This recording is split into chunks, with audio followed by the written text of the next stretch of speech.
Ladies and gentlemen, welcome back to the channel and welcome to the first video of 2024. Let's hope it's a great year, and if things go as I expect, it will be a fantastic year for your portfolios. Now, here in this video, we're going to go over everything you need to know on AMC Stock. We're going to look at the data, we're going to look at the option activity, what my expectations are to some degree for this upcoming week. But we do have a little bit of a problem out there, okay, guys? I'm not going to lie to you, because what Jim Cramer just said, well, yeah, the inverse Cramer folks are saying this could be a bit of a red flag. So we need to talk about that as well. Hit the like button and subscribe to the channel. So first things first.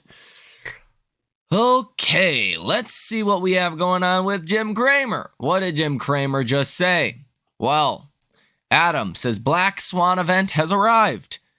Jim Cramer writes, Happy New Year, everyone. 2024 will be the best year ever. Extremely bullish on 2024. Yikes. The inverse Cramer is hopefully not going to be that extreme with this post. Inverse Cramer, not Jim Cramer on X, has about 300,000 followers. Yeah, he said, God help us all, because the markets have rallied pretty well so far. I mean, from October, right? After the break of the neckline of the inverse head and shoulder pattern, well, the S&P has basically just went straight higher and really hasn't looked back since. And Jim Cramer, when he says something, a lot of people take the opposite kind of trade or direction as what Jim Cramer is leaning towards. When Jim Cramer is bearish, people get bullish. When Jim Cramer is bullish, people get bearish. And Jim Cramer just tends to cause that effect overall. So we'll see what does happen. Now, I want to say, as we start 2024, I think it's going to be a great period of time for the markets. I think there's going to be a lot of money flowing back into stocks, but there will be a pullback at some point. There will be a correction, if you will. And really, we probably should be correcting sooner rather than later, considering we have rallied so aggressively. And what controls the broader SPY or triple Qs? It's big tech, right? It's Apple, it's Microsoft, it's Google, it's Amazon, it's Nvidia. It's all of those names that have done very well that are, if you will, richly valued. Now, Nvidia is not richly valued at all. It's pretty attractive.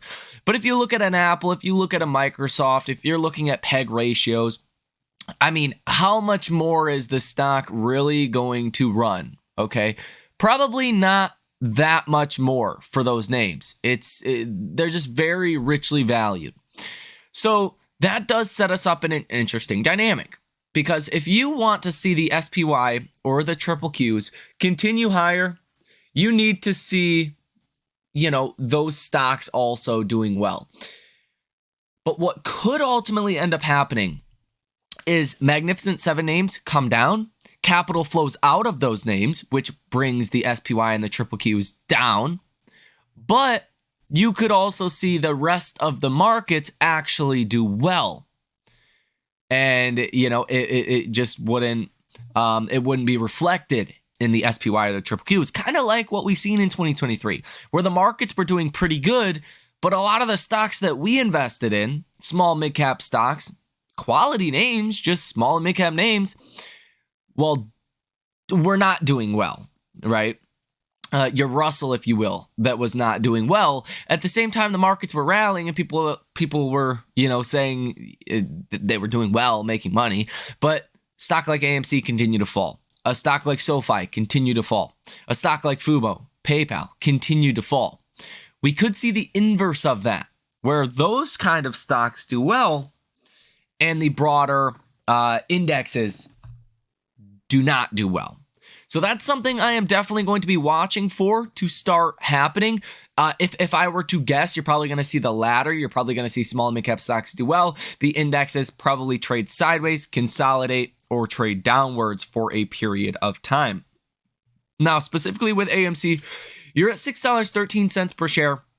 You're off of the multi-year low of $5.93 per share, but you're pretty close to that. Now, we really want to see a commitment from Adam Aron to not dilute shareholders, for a period in 2024. If we get that, that's what you need to see AMC stock ultimately go higher. Now, are we going to get that? I don't know. We really don't have any news. We obviously did not get that announcement from Adam Aron over this weekend, like maybe I was optimistically hoping for. But we'll see if that does come here in the near term. If that does happen, mix that with, as we know, $6.2 trillion in money market funds, that likely a portion of that starts to make its way back into our markets.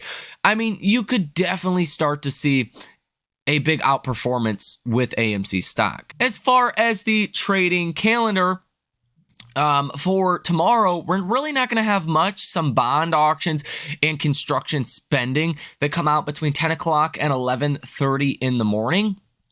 So not much for tomorrow. Tomorrow's probably going to be a day of what I imagine just capital coming back into our markets. I think tomorrow is going to be a pretty bullish day overall, as the start of a new year typically is. But again, watch for that dynamic of maybe the S&P and the NASDAQ not doing all too well, and maybe your other names, your small cap interest rate sensitive names, doing much better. Now, for Wednesday, we are going to get ISM manufacturing PMI. That's expected to actually improve to 47.1. And JOLTS job openings are expected to actually increase to 8.85 million. So what you actually want to see right now is a good economy. You want to see an economy that is not heading into a recession. I'll tell you right now, if you get recession fears, that's going to be the worst thing for a stock like AMC. Really for the broader markets, but especially for a stock like AMC or for interest rate sensitive names. Now on Wednesday, you're also going to get the FOMC minutes coming out at 2 p.m. Not expecting that's going to move the markets all too much, but it's possible it could. Now coming out Thursday, you're going to get challenger job cuts expected at 63,000. In the ADP employment change, which this is the data that is independently collected, that is not the non-farm payrolls, which the government releases. So this is an independent ADP employment change, basically a jobs report. You're actually expecting 113,000 job ads. Last month was 103,000. So you're expecting a pretty good number there. And if that's the number we get, that's going to be some really good news. S&P Global Composite PMI will also come out at 9:30 in the morning on Thursday. And that's going to do it for your Thursday. For Friday, the big data comes out, the non-farm payroll. So you're expecting 163,000. So that is a move lower from last month's 199,000. We're also going to get revisions. So if those revisions, cause last month's number to drop a lot too, that's obviously not going to be great. You want to see around 160,000 jobs every month. That's the average. The historical average is around 160,000 job ads every month.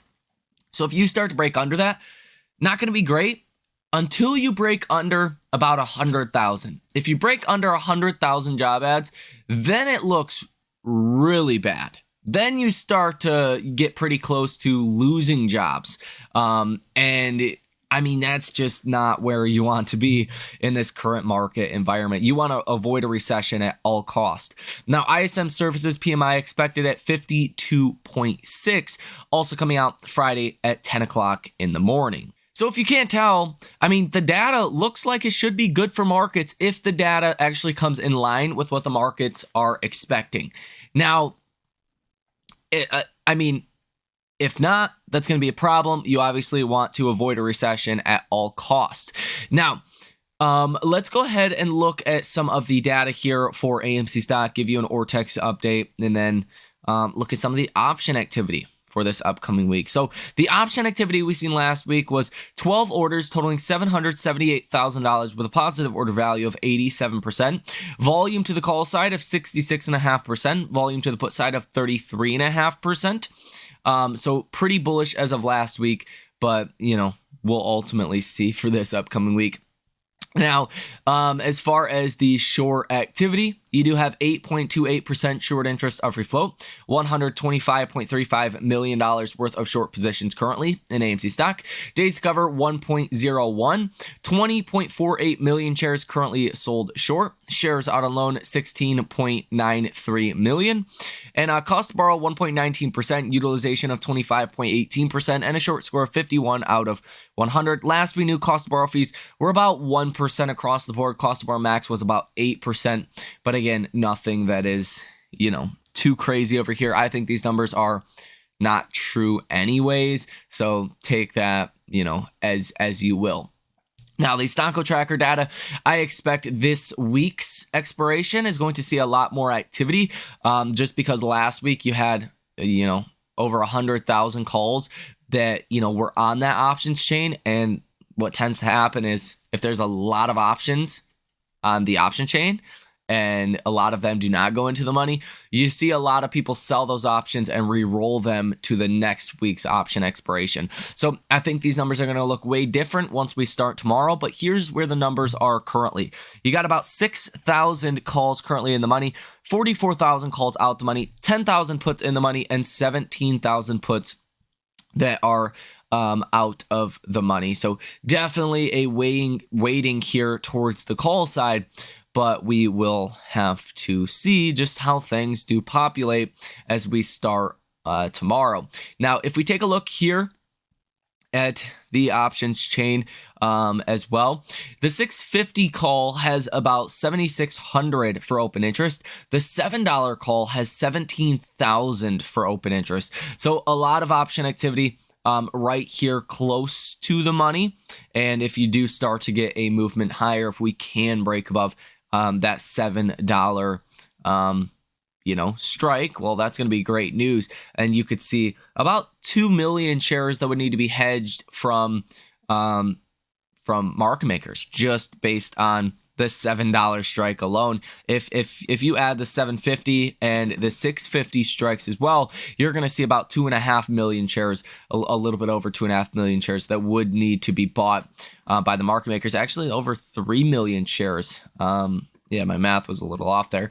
Over 3 million shares that the market makers would have to go out and buy, and that would be substantial for AMC stock. Now, we'll talk about this more in the next video as well.